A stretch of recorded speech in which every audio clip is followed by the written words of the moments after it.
ഡൽഹി നിയമസഭാ ഇലക്ഷൻ അടുത്ത മാസമാണ്.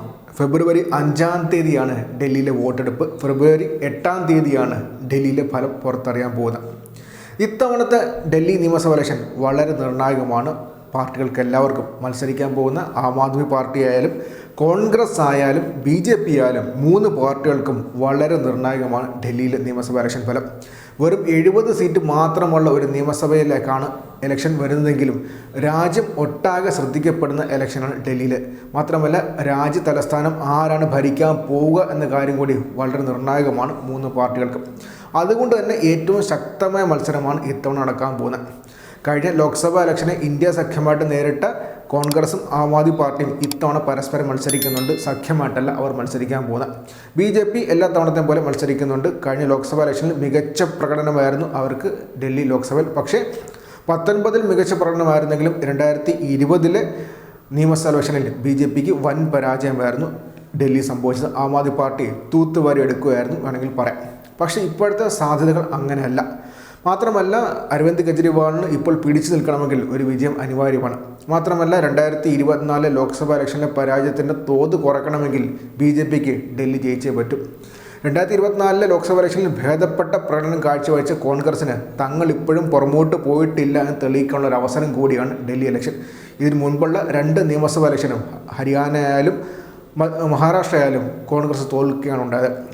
ജമ്മു ആൻഡ് കാശ്മീരിലും ജാർഖണ്ഡിലും മാത്രമാണ് കോൺഗ്രസിനോ അല്ല കോൺഗ്രസിൻ്റെ സഖ്യകക്ഷികൾക്കോ ജയിക്കാൻ സാധിച്ചത്.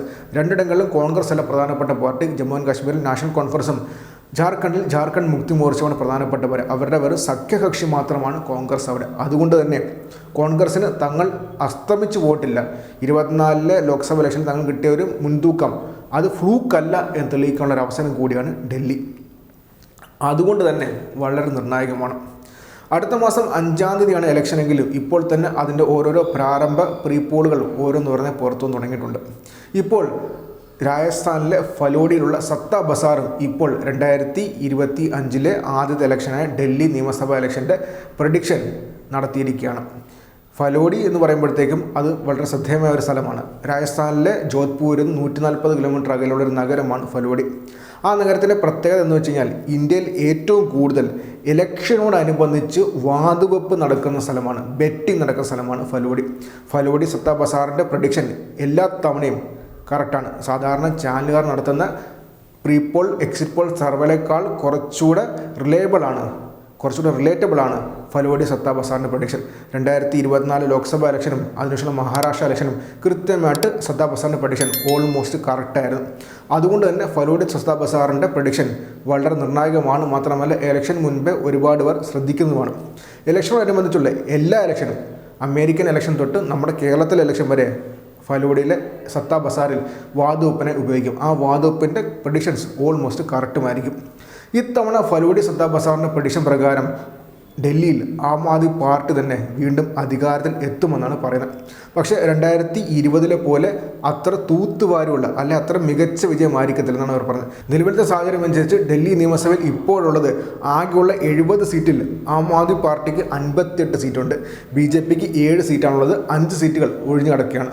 കോൺഗ്രസിന് ഒരൊറ്റ സീറ്റ് പോലുമില്ല. 58, 7 അങ്ങനെയാണ് നിലവിലത്തെ കക്ഷിനില.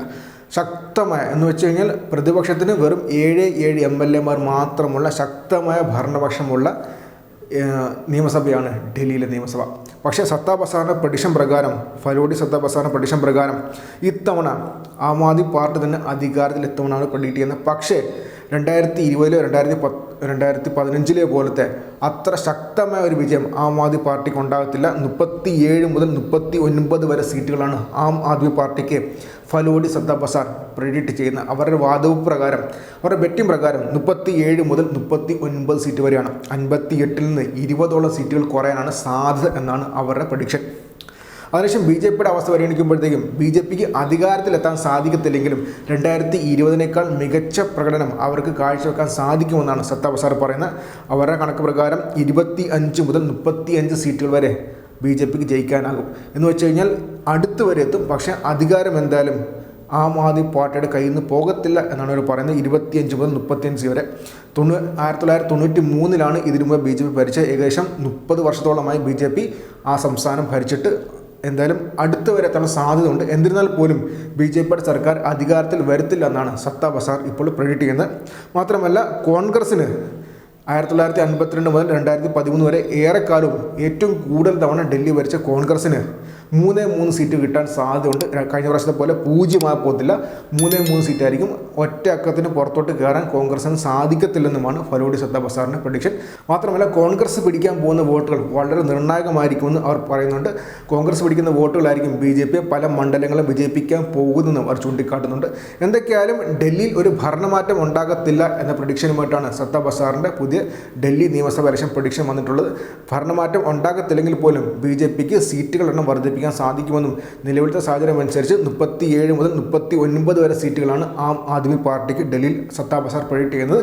BJPക്ക് 25 മുതൽ 35 വരെയും കോൺഗ്രസിന് 0 മുതൽ 3 വരെയുള്ള സീറ്റുകളാണ് ഇപ്പോൾ അവരുടെ പ്രഡിക്ഷൻ. അതുപ്രകാരം ആം ആദ്മി പാർട്ടി തന്നെയായിരിക്കും ഡൽഹിയിൽ വീണ്ടും അധികാരത്തിൽ എത്തുക എന്നാണ് ഒരു എക്സിറ്റ് പോൾ ഇപ്പോൾ സൂചിപ്പിക്കുന്നത്.